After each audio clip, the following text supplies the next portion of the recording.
harap itu digunakan untuk analisis terhadap tema-tema tertentu ya yang nanti kita sampaikan ya.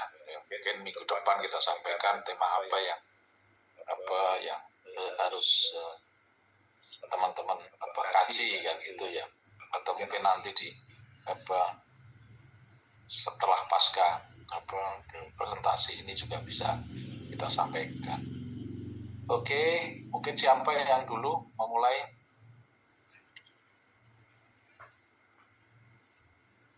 Kalau tidak ada mungkin ini saya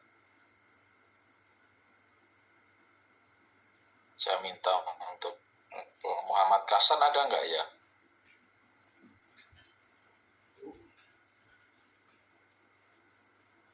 Muhammad ada siap Pak Bin ya, ya bisa presentasi ya Mas Muhammad Kasan. Alhamdulillah. Mungkin saya kedua sih Pak Bin. Nah, lagi di perjalanan soalnya. Di perjalanan, oke. Iya. Ya, saya siap dulu, monggo. Kita tunggu, saat dulu kita jaga dulu ya.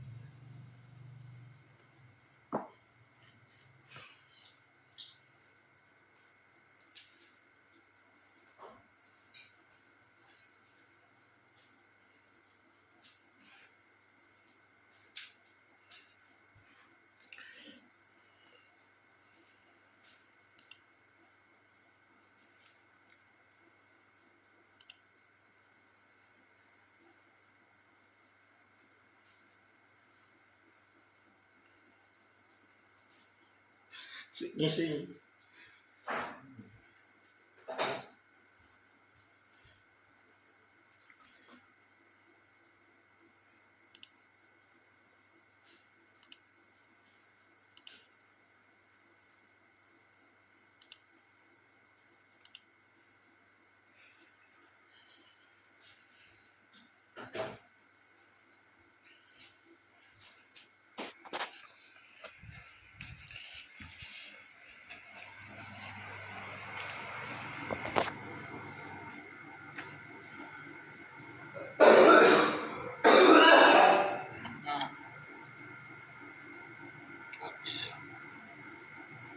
Prastio ada nggak ya? Prastio dari MPM juga.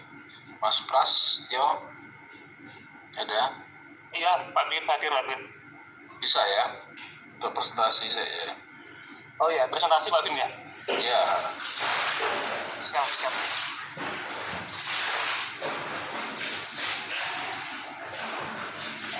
Nah, Pak Bin. Ya.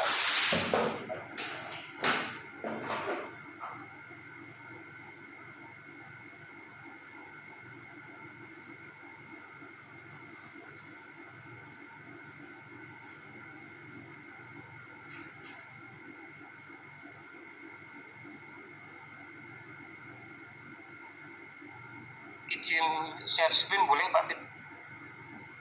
Iya pakai. Gimana? Oh.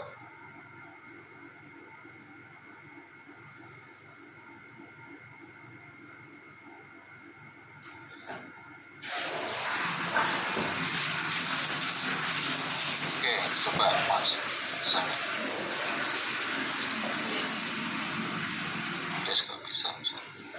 Oke.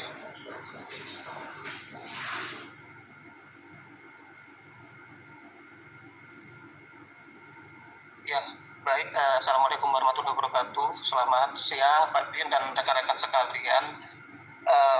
Mohon izin jika ada suara yang berisik karena saya ini sedang berhenti juga di rest area gitu ya, mohon dimaklumi. Baik Pak Bin dan teman-teman, saya izin mempresentasikan hasil dari penugasan Pak Bin tentang paradigma New Public Management. Ya, saya telah melakukan review terhadap 5 artikel. Yang pertama ada artikel dari McMullin dengan judul The Persistent Constraints of New Public Management on Sustainable Co-Production Between Non-Profit Professionals and Service Users. Ini saya dapatkan dari Jurnal Administrative Science. Artikel ini menyoroti dampak berkelanjutan dari prinsip NPM terhadap kolaborasi antara LSM dan pengguna layanan sosial. Hasil penelitiannya adalah NPM ternyata membatasi proses co-production karena birokrasi terlalu fokus pada hasil kuantitatif dan efisiensi. Kemudian artikel ini juga mengusulkan perlunya adanya pendekatan baru yang lebih dialogis dan partisipatif. Artikel yang kedua dari Citroinska yang berjudul New Public Management as a Tool for Changes in Public Administration. Ini saya dapatkan dari Journal of Intercultural Management, yang mana artikel ini mengkaji New Public Management sebagai alat reformasi manajemen publik di Eropa dengan fokus pada dimensi efisiensi dan akuntabilitas. Hasil temuannya adalah NPM membawa profesionalisme dan orientasi hasil, tetapi tidak cocok untuk diterapkan pada semua konteks. Kemudian disarankan oleh penulis dibutuhkan sebuah reformasi manajemen publik yang lebih fleksibel dan kontekstual. Artikel yang ketiga dari Simonet yang berjudul The New Public Management Theory in the British Healthcare System, a Critical Review. Ini saya dapatkan dari Journal Administration and Society. Artikel ini sendiri menganalisis perbandingan bagaimana negara-negara Eropa menerapkan New Public Management di sistem layanan kesehatan mereka. Nah, temuannya ternyata NPM ini diterapkan untuk menekan biaya dan meningkatkan efisiensi rumah sakit publik. Kemudian juga ditemukan variasi atau perbedaan antara satu negara dengan negara yang lain dalam hal keberhasilan implementasi NPM dan juga resiko yang berupa tekanan finansial pada rumah sakit, ketimpangan layanan, dan tantangan etika. Kemudian artikel yang keempat dari Peterson Lofgren yang berjudul Public Sector Reforms, the Public Management Without Marketization, the Danish Case. Ini saya dapatkan dari International Journal of Public Administration. Artikel ini menganalisis implementasi reformasi sektor publik di Denmark dalam kerangka NPM. Tetapi dalam analisanya ini ditemukan adanya praktik penerapan prinsip-prinsip pasar yang sangat minim. Nah, artikel ini sendiri menemukan bahwa lebih dari 15 reformasi besar yang telah diadopsi antara tahun 2001 dan sampai dengan tahun 2010, yang mana sebagian besarnya tidak mengarah pada penciptaan pasar atau kompetisi yang sering diketahui sebagai salah satu ciri utama dari konsep New Public Management. Kemudian penulis menyarankan bahwa New Public Management tidak selalu harus melibatkan pasar dan bahwa interpretasi lokal seperti yang ada di Denmark ini dapat menghasilkan bentuk New Public Management yang unik. Artikel yang terakhir dari Dan Levy, Market, Bastow, dan Tinkler yang berjudul New Public Management is Dead, Long Life Digital Era Governance. Ini saya dapatkan dari Journal of Public Administration Research and Theory. Artikel ini sendiri mengkritik bahwa praktik NPM telah mencapai batas kegunaannya dan digantikan oleh Digital Era Governance. Dalam pembahasannya disebutkan bahwasanya terdapat 3 kelemahan NPM, antara lain fragmentasi layanan, kemudian lemahnya integrasi, dan rendahnya transparansi. Nah, penulis menekankan perlunya pendekatan yang lebih adaptif terhadap teknologi dan keterlibatan warga negara. Baik, selanjutnya ini untuk menjawab pertanyaan yang pertama yang diberikan tentang perbandingan definisi NPM.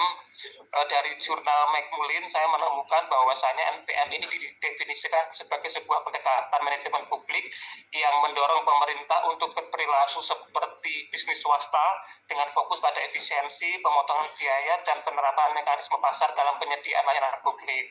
Kemudian artikel dari Citroinska menyampaikan definisi NPM sebagai model manajemen publik yang menggantikan pendekatan birokratis tradisional dengan pendekatan manajerial. Fokusnya adalah pada efisiensi, efektivitas, hasil kompetisi, dan orientasi pasar, yang mana hal tersebut mirip seperti yang dilakukan oleh sektor swasta.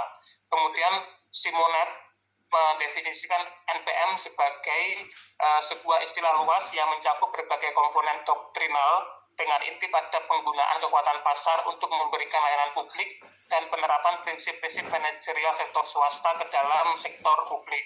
Nah, NPM sendiri mengedepankan desentralisasi, kompetisi, orientasi hasil, akuntabilitas, dan persepsi warga negara sebagai pelanggan. Kemudian dalam artikel Peterson dan Lofgren, NPM didefinisikan sebagai sebuah narasi atau teori mengenai reformasi sektor publik yang menekankan pada penggunaan prinsip manajemen sektor swasta, efisiensi, dan penciptaan mekanisme pasar dalam pelayanan publik. Dan yang terakhir, saya dapatkan dari artikel Dunleavy, Market, Hackstall, dan Tinkler, bahwasanya NPM ini dipahami sebagai sebuah kerangka manajemen publik yang menekankan pada disagregasi atau pemecahan organisasi besar menjadi unit yang lebih kecil, kemudian kompetisi antar penyedia layanan, dan insentifikasi atau pemberian insentif berbasis kinerja. Nah, pendekatan NPM ini disampaikan juga bahwasanya dia meniru praktik manajemen sektor swasta untuk diadopsi ke dalam sektor publik. Selanjutnya, mengenai awal mula terbentuknya konsep NPM, secara garis besar bahwasanya NPM ini berkembang pada tahun 80-an, yang mana dipicu oleh ketidakpuasan atas praktik organisasi sektor publik sebelumnya dan dorongan untuk reformasi manajemen sektor publik serta adanya pengaruh dari ideologi neoliberal. Secara lebih detail, McMullin menyampaikan bahwa NPM berkembang pada tahun 80-an sebagai reaksi terhadap ketidakpuasan terhadap birokrasi tradisional yang dipicu oleh tekanan untuk meningkatkan efisiensi dan akuntabilitas dalam administrasi publik, kemudian serta adanya pengaruh dari ideologi neoliberal dan tujuan untuk memperkenalkan efisiensi melalui prinsip manajemen bisnis ke dalam sektor publik. Kemudian Stroinska menjelaskan bahwa konsep NPM ini lahir karena adanya krisis kepercayaan masyarakat terhadap konsep welfare state dan kebutuhan untuk mengatasi inefisiensi sektor publik melalui reformasi berbasis praktik manajemen sektor swasta. Nah, Simonet menjelaskan bahwa kemunculan NPM dipicu oleh dominasi ideologi neoliberal, kemudian adanya krisis ekonomi global seperti krisis minyak tahun 70-an dan resesi pada awal tahun 80-an, kemudian adanya tekanan internasional dari IMF dan Bank Dunia untuk mewujudkan good governance, kemudian adanya kegagalan negara dalam berbagai sektor, contohnya adalah pendidikan, perumahan, krisis sosial, dan lain sebagainya, serta berkembangnya teori public choice, principal agent, dan transaction cost theory. Kemudian artikel Peterson dan Lofgren menyampaikan bahwa NPM sebenarnya berasal dari ideologi neoliberal yang mengkritik model ekonomi Keynesian dan welfare state dan berkembang pada tahun 80-an serta dipengaruhi oleh teori pilihan publik, biaya transaksi, dan modal agensi. Kemudian Dunleavy, Market, Bastow, dan Tinker dalam artikelnya menyampaikan bahwa NPM ini muncul sebagai respon atas ketidakpuasan terhadap birokrasi tradisional dan dorongan untuk meningkatkan efisiensi sektor publik melalui prinsip manajemen bisnis modern dan teori pilihan publik atau public choice theory. Selanjutnya adalah model dan kerangka analisis dalam NPM.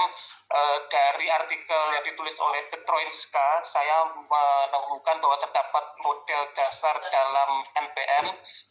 Model yang pertama adalah meningkatkan efisiensi. Nah, dalam model tersebut terdapat beberapa fitur dasar, antara lain meningkatnya kepentingan kontrol keuangan, kemudian memaksimalkan efek sekaligus mengurangi biaya, kemudian menetapkan tujuan dan hasil pemantauan yang transparan, kemudian pengembangan audit keuangan dan substantif, hingga peningkatan peran manajemen dan staff manajemen.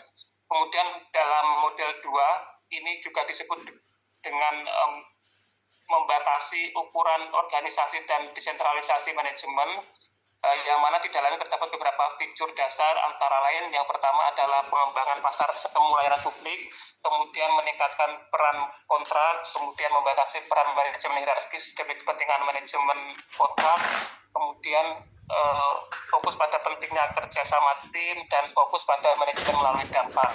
Nah, model yang ketiga yaitu mencari kesempurnaan. Fitur dasarnya antara lain desentralisasi dan evaluasi melalui hasil yang diperoleh, kemudian fokus pada pengembangan organisasi dan pembelajaran organisasi, kemudian program pelatihan intensif untuk para manajer, dan penekanan pada metode manajemen yang karismatik. Sedangkan pada model 4 atau orientasi pelayanan publik, ini memiliki beberapa fitur dasar. Yang pertama antara lain mencapai keunggulan dalam proses penyediaan layanan publik, kemudian penerapan manajemen mutu, dan berfokus pada pengembangan pengetahuan tentang pelayanan publik di antara warga negara. Nah, dalam artikel yang saya telah ada beberapa kerangka analisis yang berbeda yang disampaikan oleh para penulisnya.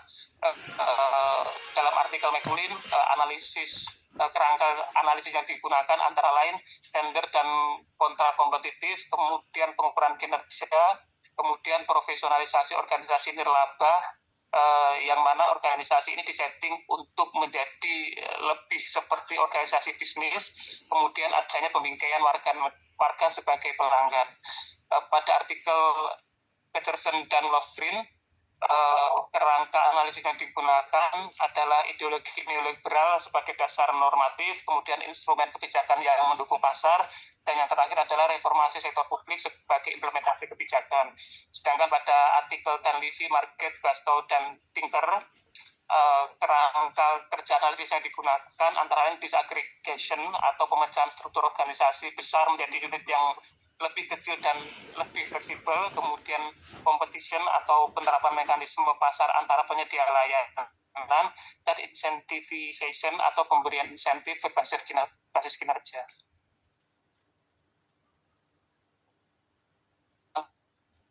Statistik NPM, dari beberapa karakter yang disampaikan oleh para penulis dalam jurnalnya, saya menggarisbawahi setidaknya terdapat 9 karakteristik NPM yang disampaikan dalam jurnal yang saya telah. Yang pertama adalah profesionalisasi manajemen. Nah, ini berkaitan dengan penerapan prinsip-prinsip manajemen yang lebih dan efisien yang biasa digunakan oleh sektor swasta, kemudian diadopsi ke dalam sektor publik. Yang kedua adalah adanya pengukuran kinerja, yang mana pengukuran kinerja dalam praktik New Public Management ini bertujuan untuk meningkatkan kualitas pelayanan publik dan meningkatkan kinerja organisasi publik. Kemudian karakteristik yang ketiga adalah fokus pada hasil, yang mana ini dapat diartikan sebagai bentuk memprioritaskan pencapaian tujuan atau hasil yang diinginkan, bukan hanya berfokus pada proses atau pelaksanaan kegiatan. Nah, ini melibatkan beberapa hal antara lain. Yang pertama, penetapan tujuan yang jelas, kemudian memprioritaskan kerjaan yang relevan, dan mengevaluasi kemajuan kegiatan menuju hasil yang diinginkan. Nah, evaluasi di sini dilakukan dengan penilaian kinerja yang mana didasarkan pada hasil yang dapat diukur, bukan hanya pada kegiatan yang telah dilakukan saja. Karakteristik yang keempat adalah desentralisasi organisasi atau pelimpahan wewenang dan tanggung jawab dari pemerintah pusat kepada pemerintah dengan tingkatan yang lebih rendah, seperti pemerintah daerah misalkan. Nah, proses desentralisasi ini sendiri bertujuan untuk menciptakan organisasi yang lebih efisien, kemudian yang lebih responsif terhadap kebutuhan publik, dan juga organisasi yang lebih akuntabel. Kemudian prinsip yang kelima adalah penerapan mekanisme pasar.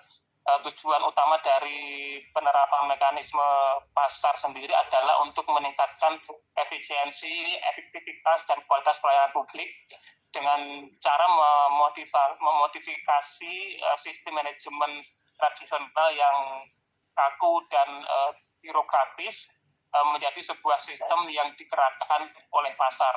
Nah, salah satu dampak dari adanya penerapan mekanisme pasar ini adalah organisasi menjadi berlomba-lomba untuk melakukan inovasi dalam rangka memberikan pelayanan kualitas publik yang lebih baik lagi. Nah, dalam praktik NPM, penerapan mekanisme pasar ini sering banyak sering dapat dilihat ya dari adanya pembentukan quasi market atau pasar semu gitu ya. Maksudnya di sini adalah di saat pemerintah menciptakan sebuah konsep atau mekanisme kompetisi antar unit-unit pelayanan publik yang mana tujuannya tentu saja untuk merangsang para unit-unit pelayanan publik tersebut untuk memberikan pelayanan lebih baik. Nah, salah satu contohnya adalah biasanya dengan memberikan sebuah insentif atau penghargaan.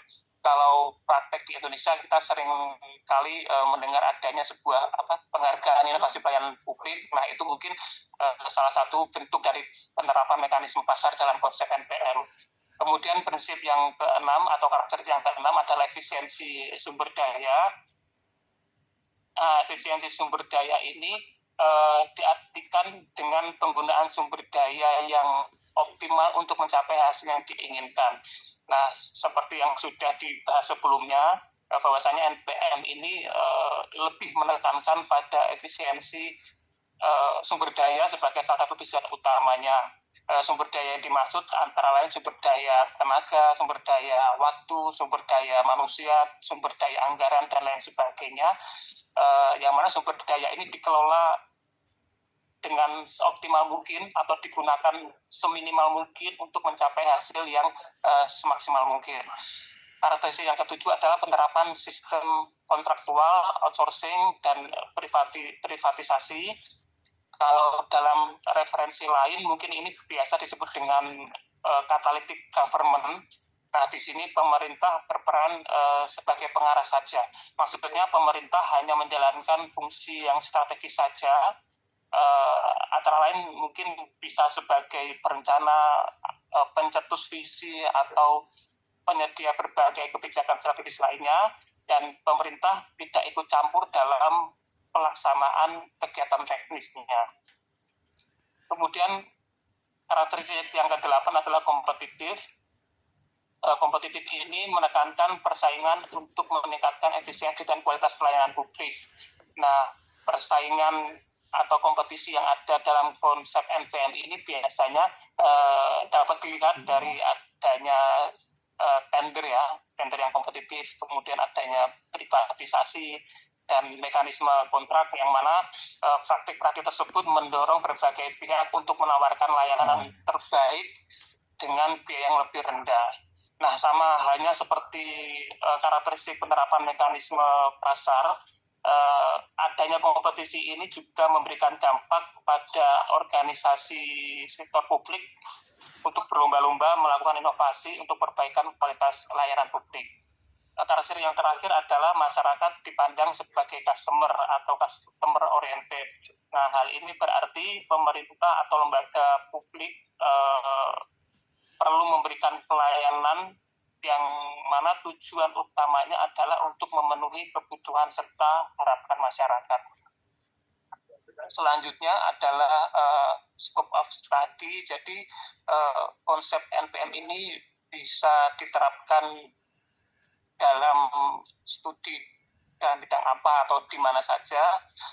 Dari kelima artikel yang saya telah ternyata NPM ini dapat digunakan untuk studi dalam bidang pelayanan publik, administrasi publik, kemudian dalam bidang manajemen organisasi, kemudian dalam bidang pendidikan, kesehatan, ekonomi, dan keuangan sektor publik.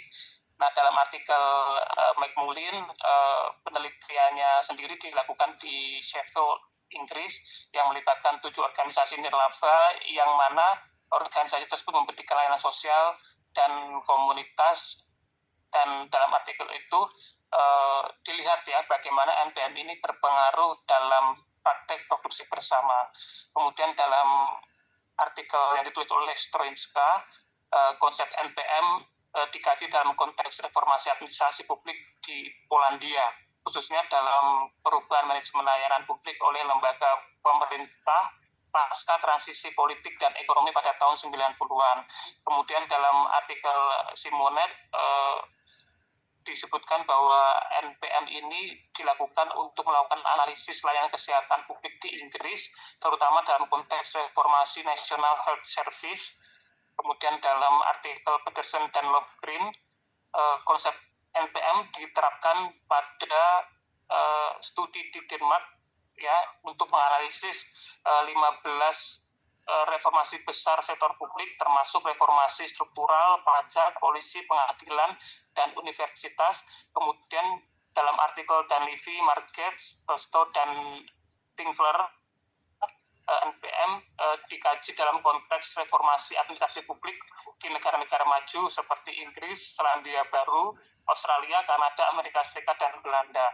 Nah, studi ini dilakukan dalam kerangka proyek ISRC mengenai kemitraan publik swasta dalam sistem pemerintahan pusat. Selanjutnya adalah kekuatan dan kelemahan dari konsep NPM. Dari kelima artikel yang telah saya telaah, saya menyimpulkan bahwasanya NPM ini memiliki beberapa kelebihan. Yang pertama adalah dapat meningkatkan efisiensi dan efektivitas layanan publik. Kemudian yang kedua, meningkatkan inovasi dan produktivitas. Yang ketiga, memberikan otonomi yang lebih besar kepada institusi lokal. Ini berkaitan dengan adanya prinsip desentralisasi tadi. Kemudian mendorong transparansi dan akuntabilitas. Dan yang kelima adalah meningkatkan kapasitas organisasi. Sedangkan kelemahan NPM antara lain yang pertama menyebabkan peningkatan fragmentasi, kemudian mengabaikan dampak sosial dan lingkungan dari pendekatan berbasis pasar, kemudian menurunkan keadilan sosial terutama bagi kelompok rentan, membatasi partisipasi masyarakat, dan proses profesionalisasi yang berlebihan ini ternyata dapat mengikis budaya komunalisme. Baik, demikian Pak Bin dan rekan-rekan sekalian presentasi dari saya. Terima kasih atas kesempatannya. Saya kembalikan ke Pak Bin. Oke, terima kasih. Ya, Mas Prastia ya. Mungkin dari kelompok ini yang sama membicarakan hal yang sama, mungkin ada sisi lain yang perlu dikuatkan. Karena ini Mas Prastia akan mengambil 5 ahli ya. Dari McMullin, kemudian Stronisa, Simon, Peterson, dan Don Levy ya. Mungkin ada kawan lain yang mungkin akan melihat dari sisi lain. Monggo silahkan Cika, Aditya, dan Norris, Wahyu. Yang satu paket ya. Cika Aditya, Dewi Wicaksana. Atau Norris, Mas Norris, mana Norris? Ini di sini ada juga. Ya silahkan, enggak.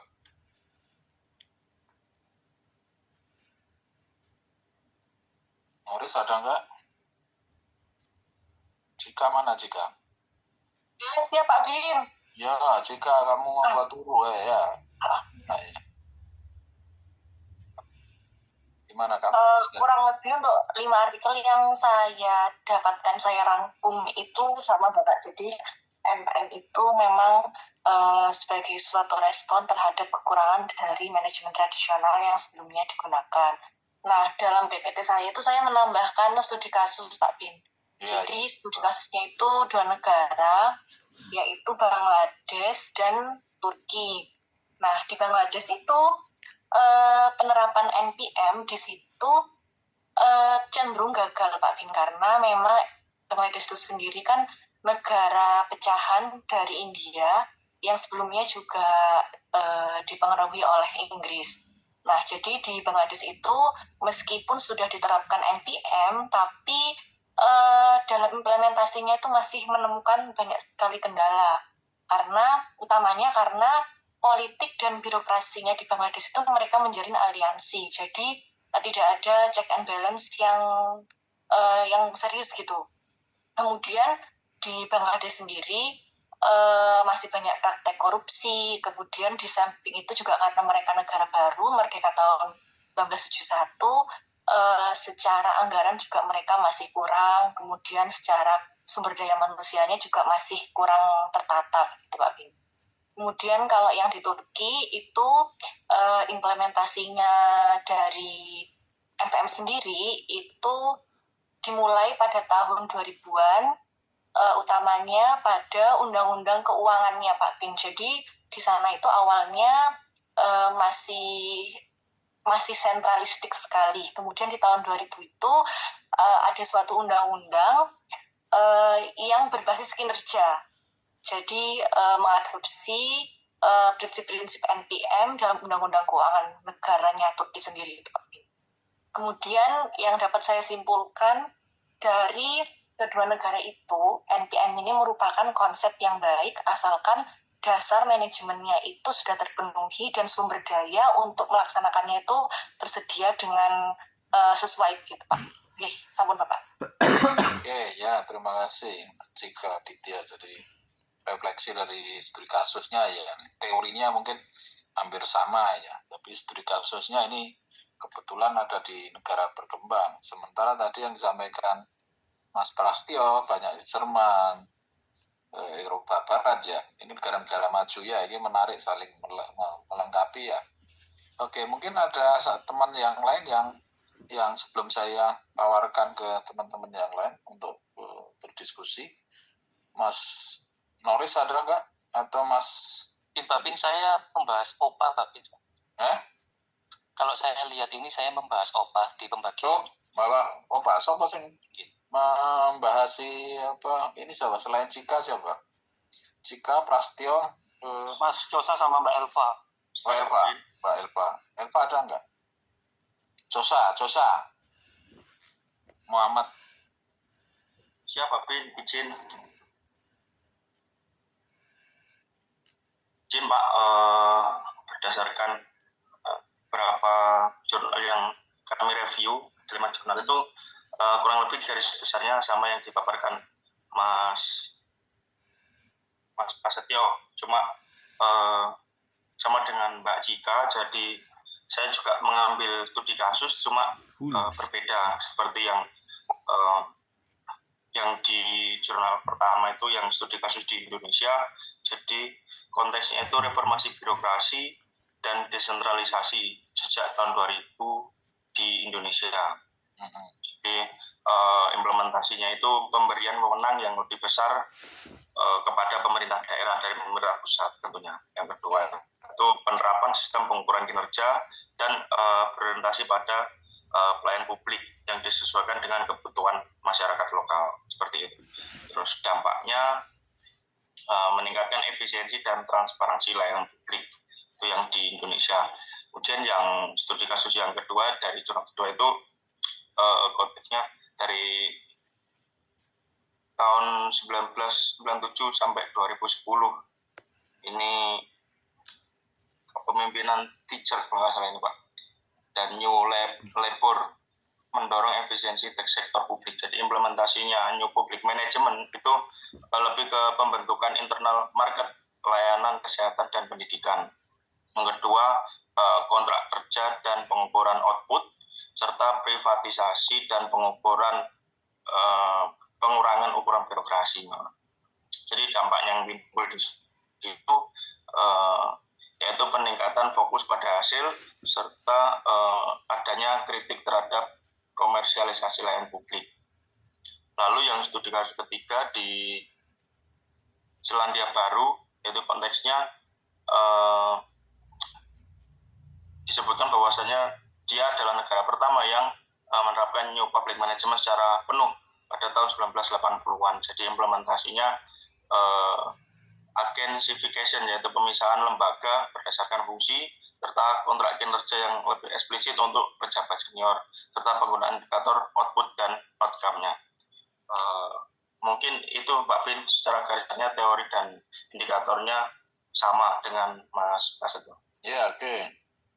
Mungkin masih ada satu lagi ya, mungkin Mas Sabah tadi yang belum mungkin nambahi juga. Siapa ini? Kelompok ini yang belum jawab. Prastya, Cika, Susan, ada lagi nggak? Oke, kalau nggak ada, mungkin kita buka pertanyaan ya dari teman-teman yang lain sebelum saya juga menanyakan. Mungkin Amanka, coba kamu tanyakan kepada kelompok ini kira-kira apa dari tadi penjelasan teman-teman tentang New Public Management ini.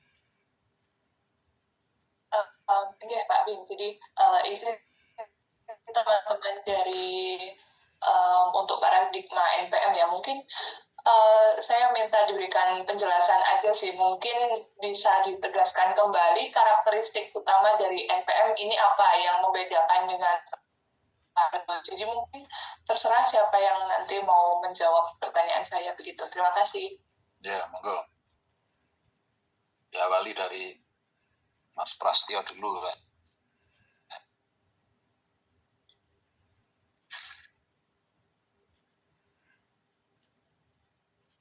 Halo Mas Pras. Iya Pak Bin, mohon maaf Pak Bin, gimana? Ya, kira-kira ini tadi pertanyaannya Amanka. Oh Mbak Amansa, mohon maaf bisa diulangi kembali pertanyaannya. Agak berisik di sini. Iya Mas Dio, jadi mungkin bisa dijelaskan kembali, bisa ditegaskan kembali apa yang menjadi karakteristik utama atau ciri khas dari NPM ini, begitu Mas Dio. Oh gitu ya, baik. Jadi seperti halnya yang sudah saya paparkan tadi ya, ternyata ada beberapa karakteristik utama dalam konsep atau paradigma NPM ini. Yang jelas satu yang paling menonjol adalah adanya sebuah adopsi praktik manajemen sektor swasta yang kemudian dibawa ke dalam sektor publik gitu. Jadi kalau pada sebelum ada NPM ini, organisasi sektor publik itu kan bersifat sangat hierarkis dan sangat birokratis. Kemudian setelah adanya NPM ini, organisasi sektor publik ini diarahkan untuk menjadi organisasi yang lebih desentralisasi. Artinya ada pemecahan kewenangan dan tanggung jawab tidak lagi terpusat. Kemudian hal ini sebenarnya muncul karena praktek organisasi yang lama itu muncul inefisiensi di dalamnya, sehingga diperlukan sebuah konsep baru yang mana kemudian ini menjadi latar belakang terbentuknya NPM. Kemudian karakteristik utama yang kedua yang saya lihat dari praktek NPM ini adalah adanya penerapan mekanisme pasar. Nah, mekanisme pasar ini kemudian diimplementasikan dalam beberapa hal, antara lain adanya sistem kontraktual, kemudian adanya sistem outsourcing, dan adanya privatisasi. Dan prinsip tersebut kemudian merangsang ya sebuah sistem yang lebih kompetitif, di mana antar satu organisasi publik ini saling berlomba-lomba bagaimana agar memberikan pelayanan publik terbaik bagi masyarakat ya, atau yang kemudian disebut dengan karakteristiknya customer oriented itu. Saya rasa itu Mbak Amanca, mungkin teman-teman yang lain bisa menambahkan. Terima kasih. Ya, mungkin oke, Mbak Cika sama Cosa mungkin ada nambah dari. Mungkin saya izin menambahkan satu Pak Bin. Karakteristik yang lain yang mungkin bisa dijadikan acuan itu bahwa di NPM ini tuh ada perubahan peran pemerintah Mbak Amanca. Jadi dari yang awalnya pemerintah itu sebagai penyedia layanan publik tunggal itu berubah menjadi fasilitator atau regulator begitu. Jadi kalau misalnya saya bisa mengutip Osborne itu ya tahun 1992 di bukunya itu, beliau bilang steering rather than rowing, empowering rather than serving, injecting competition into service delivery. Jadi dari perubahan peran ini akan merestrukturisasi hubungan masyarakat dengan pemerintah, karena di sini ada penerapan mekanisme pasar. Jadi hubungan antara masyarakat dan pemerintah itu memang seperti yang tadi Mas Tio bilang, seperti konsumen dan produsen lah. Jadi singkatnya memang ini gambling ya Mbak. Jadi kalau memang kasarnya nggak punya uang ya mungkin bisa jadi tidak akan mendapatkan pelayanan yang terbaik. Dan ini sangat rawan apabila memang diterapkan di negara yang kondisi ekonomi masyarakatnya belum mapan secara merata, seperti tadi yang studi kasus yang saya ambil di Bangladesh.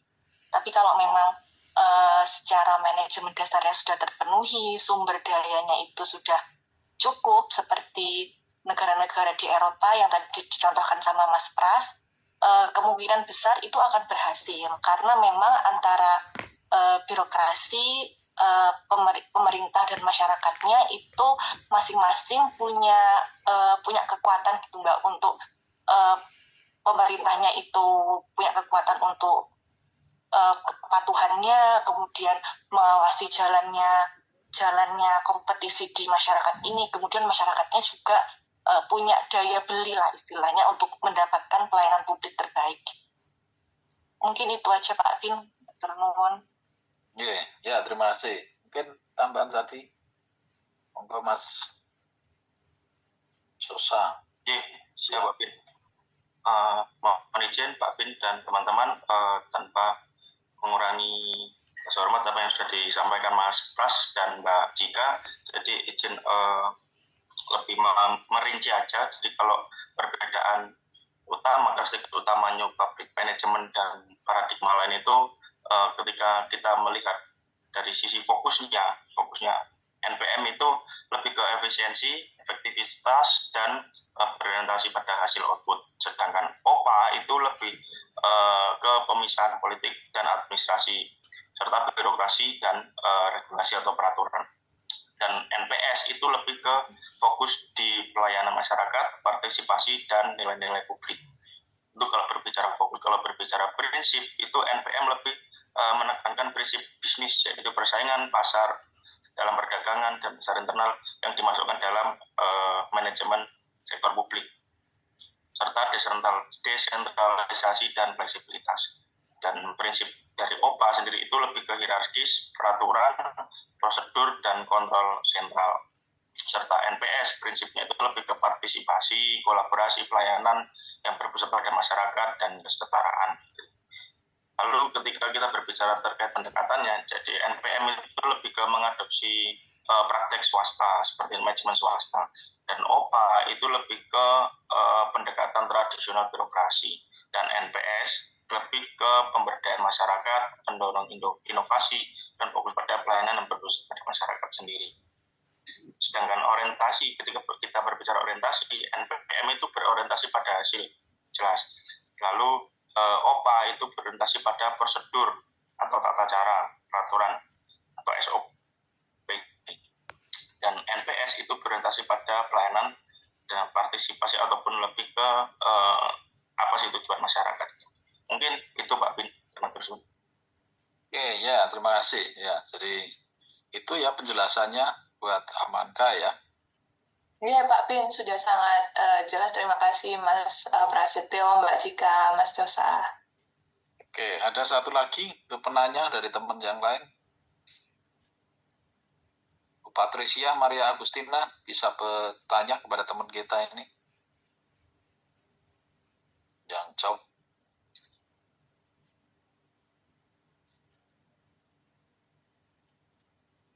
Oke, kalau nggak ada mungkin saya yang mungkin akan menanyakan dulu ya. Ini untuk 3 orang juga ya, sama-sama. Kalau kita memanfaatkan atau menggunakan new public management itu dalam kasus birokrasi di Indonesia ya, kira-kira kelemahannya di mana saja ya. Jadi kalau itu diterapkan itu kira-kira apa masalah yang kemudian timbul atau kelemahan yang mungkin bisa juga hadir itu kira-kira di mana posisinya? Mungkin Mas siapa dulu yang silahkan ya. Halangan apa? Ya, hambatan apa? Kalau new public management diterapkan secara penuh di Indonesia ya, dalam rangka menjawab persoalan tadi ya, kaitannya dengan aspek pelayanan kaitannya dengan aspek hasil yang lebih baik dan sebagainya, kemudian kaitannya dengan aspek profesionalisme. Kira-kira apa yang bisa disampaikan dari teman-teman setelah baca itu ya? Monggo, silakan. Mungkin dari saya dulu ya, nanti Mbak Cika dan Mas Dosa bisa menambahkan. salah satu kendala utama ya jika prinsip NPM ini kemudian diterapkan di Indonesia adalah yang pertama adalah terkait dengan sumber daya manusia, Pak B. Baik sumber daya manusia dalam birokrasinya sendiri, dalam internal organisasi pemerintah, maupun sumber daya manusia masyarakat sebagai pengguna layanan. Nah, dari sisi internal, ini kalau kita lihat Pak Bin, kebanyakan ya, ini sepengalaman saya Pak Bin, para PNS atau birokrat di lingkungan pemerintah ini kan kurang bisa untuk meninggalkan budaya birokratis dan hierarkis gitu. Jadi untuk menerapkan prinsip NPM yang lebih dinamis dan berorientasi pada hasil, ini kemungkinan akan menemui kendala di sana. Yang kedua dari sisi sumber daya manusia masyarakat. Nah, masyarakat kita ini masyarakat yang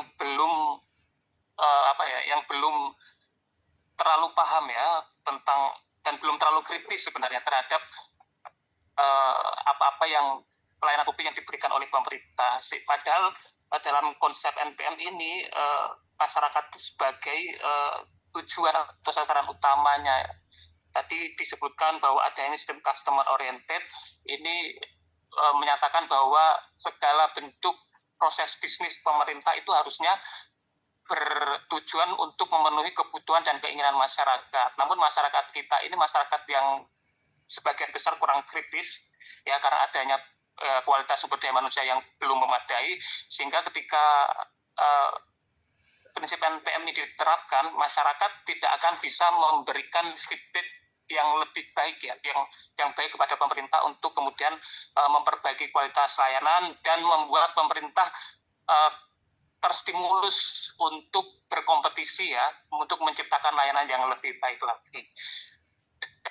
Dan ini yang berkaitan dengan sumber daya manusia yaitu inovasi.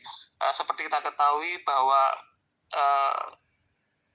masyarakat Indonesia ini masyarakat yang ya kurang dalam hal inovatif, kurang begitu baik ya, sehingga ini tidak akan bisa memperlancar mekanisme pasar seperti yang diharapkan dalam konsep NPM. Saya rasa itu Pak Bin salah satu kendala yang akan dihadapi dalam penerapan NPM di Indonesia.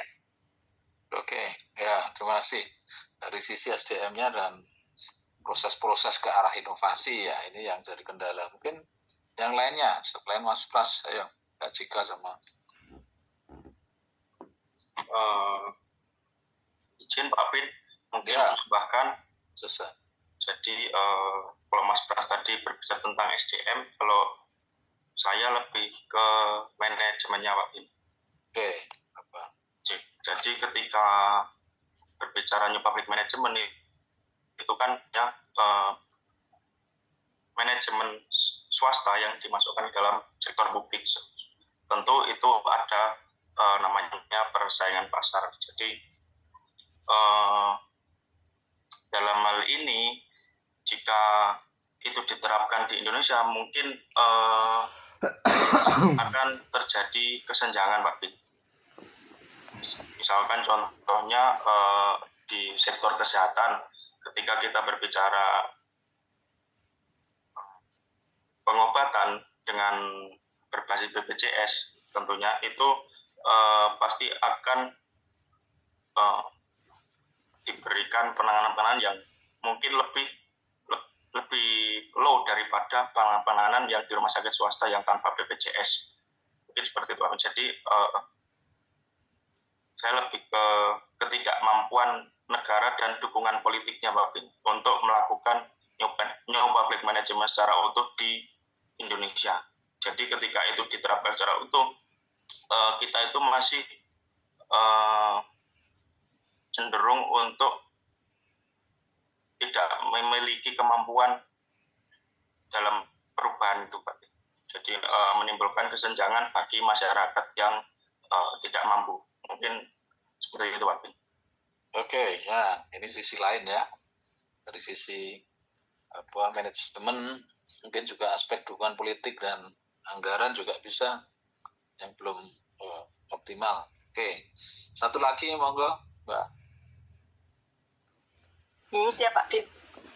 Izin menambahkan Pak Bin, kalau saya mungkin meng-highlight dari budaya internal tata kelola pemerintah sendiri, di mana kita tahu bahwa jeleknya di Indonesia ini salah satu indikator keberhasilan suatu instansi atau UPD itu kan penyerapan anggarannya, ya Pak Bin. Jadi ini kan sangat berkontra dengan salah satu prinsip NPN sendiri yang menekankan pada efisiensi. Jadi kalau semisal memang diterapkan sepenuhnya di Indonesia, itu akan kontra dengan budaya yang memang sudah budaya dan sistem, kalau saya bisa bilang, yang sangat susah untuk dirubah. Kemudian yang kedua, apabila memang diterapkan sepenuhnya, maka menurut saya itu akan cenderung rawan monopoli, terutama di sektor-sektor dasar seperti kesehatan, pendidikan, kemudian ada transportasi, perumahan dan pemukiman. Melihat kondisi sekarang, masyarakat kita memang secara keseluruhan masih, kalau misalkan versi World Bank itu kan masih 60% miskin gitu Pak. Jadi masih belum mapan lah untuk mendapatkan pendidikan, kesehatan terbaik. Ini kan kalau memang mau diserahkan ke mekanisme pasar seluruhnya, malah rawan untuk monopoli. Bahkan sekarang ini berdasarkan pengalaman juga Pak Bin, ini kan pendidikan, sekarang kita highlight sektor pendidikan ya. Sekarang itu ada perubahan budaya di mana para orang tua itu cenderung ke sekolah yang swasta karena menilai swasta itu lebih bagus. Padahal harganya itu anak TK aja bisa 10 juta Bapak sekarang masuknya itu. Dulu mungkin negeri itu adalah yang terbaik, tapi sekarang orang itu mati-matian untuk memasukkan anaknya di swasta meskipun mahal, karena melihat swasta itu kualitasnya lebih baik. Nah, di sini kita harus berpikir juga untuk masyarakat yang mungkin nggak bisa untuk nggak memiliki uang atau pendapatannya kurang untuk provide anaknya pendidikan yang terbaik gitu. Jadi memang perlu diperhatikan lagi untuk implementasi NPM sebetulnya. Kemudian juga saya ingin meng-highlight terkait desentralisasi. Kan desentralisasi ini kan merupakan salah satu prinsip NPM gitu Pak. Jadi desentralisasi yang dimaksud itu adalah mendelegasikan tugas-tugas ke unit-unit atau organisasi yang lebih kecil, supaya dengan maksud supaya lebih responsif terhadap apa sih, bagaimana kondisi di lapangan, bagaimana kondisi masyarakatnya. Karena diharapkan semakin dekat dengan rakyat, semakin dekat dengan masyarakat, maka kita akan makin tahu nih, makin jelas begitu. Karena rentang koordinasinya kan nggak panjang begitu. Nah, tapi kembali lagi kondisi di Indonesia, meskipun kita sekarang itu menganut desentralisasi, cuman kok baru-baru ini ada beberapa urusan yang sebenarnya itu masuk ke dalam urusan yang didesentralisasikan ke daerah, tapi kok diambil ke pusat istilahnya. Seperti contohnya kan ada isu bahwa kedepannya ini eselon 2 itu di Pemda itu akan ditentukan oleh presiden, jadi mengikuti kebijakannya presiden. Padahal eselon 2 itu kalau misalkan saya boleh bilang Bapak, itu pimpinan daerah yang memang biasanya itu kan mereka dirotasi dalam kabupatennya sendiri, dalam daerahnya sendiri. Jadi memang mereka itu lebih tahu apa kondisi di lapangan seperti apa, kemudian harus bagaimana, dan itu menurut saya lebih cocok kalau semisal dilimpahkan ke kepala daerah seperti bupati atau gubernurnya, karena memang lingkupnya itu ya yang tahu kan gubernur dan kepala daerahnya sendiri daripada presiden mungkin. Jadi menurut saya kalau memang diterapkan di Indonesia itu akan banyak sekali kontra Pak Niko. Terus Bapak. Iya, terima kasih. Nah, sesuk mau dimasukkan militer masalahnya. Bapak sekarang nanti kalau pelanggaran sedikit langsung dimasukkan barak. Sekarang semua OPD, semua Pemda itu wajib retret Bapak. Sama seperti yang kebijakannya Pak Prabowo di pusat Bapak. Iya. Oke, jadi ini kebijakannya itu semua gubernur, semua bupati, wali kota itu harus ikut retret OPD-OPD-nya, begitu Bapak, eselon 2-nya. Kepala dinasnya Bapak. Untuk khusus eselon 2 toh? Iya, eselon 2. Jadi menyelenggarakan retret sendiri begitu Pak. Setelah itu eselon 3. Iya. Ya memang Arai sudah tahu semua. Ya, terima kasih jika kemudian Mas Pras ya. Oke, artinya teman-teman kan sudah paham ya terhadap, maksud saya menguatkan kembali tentang paradigma MPM ya. Artinya teman-teman ini sudah posisinya sudah paham lah. Nanti kan ke depan kalau sudah paham ini, kita pengen motret itu ya. Tugas berikutnya kaitannya dengan membuat artikel, basisnya adalah paradigma MPM untuk membedah kaitannya dengan aspek inovasi layanan publik kan. Pilih salah satu yang kira-kira cocok untuk MPM itu menggambarkan keberhasilan sebuah inovasi itu dilihat dari MPM itu yang mana kan gitu ya. Karena pendekatan kita adalah best practice sebenarnya. Karena yang akan kita kaji itu kan yang dapat award. Jadi pendekatannya yang best practice. Maka kita minta kira-kira teman-teman nanti memilih salah satu program atau tema yang kemarin kita sampaikan itu yang mana kan gitu ya. Kalau MPM itu cocok sih mana sih sebenarnya dari program-program 45 inovasi itu ya. Itu ke depan maksud saya ke situ. Oke, terima kasih kelompok ini dulu ya. Kelompok New Public Management. Nah, ini sudah bagus semua ya, artinya sudah paham semua, jadi nanti kita tinggal mudah lah ke depannya untuk analisis atau mereview dari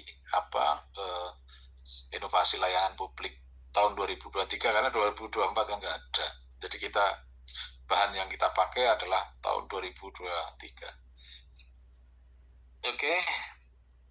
Mungkin selanjutnya ada teman-teman yang sudah siap juga selain New Public Management. Monggo silahkan, siapa dulu yang mau maju. Jadi modelnya tetap seperti ini ya. Ya, satu lagi.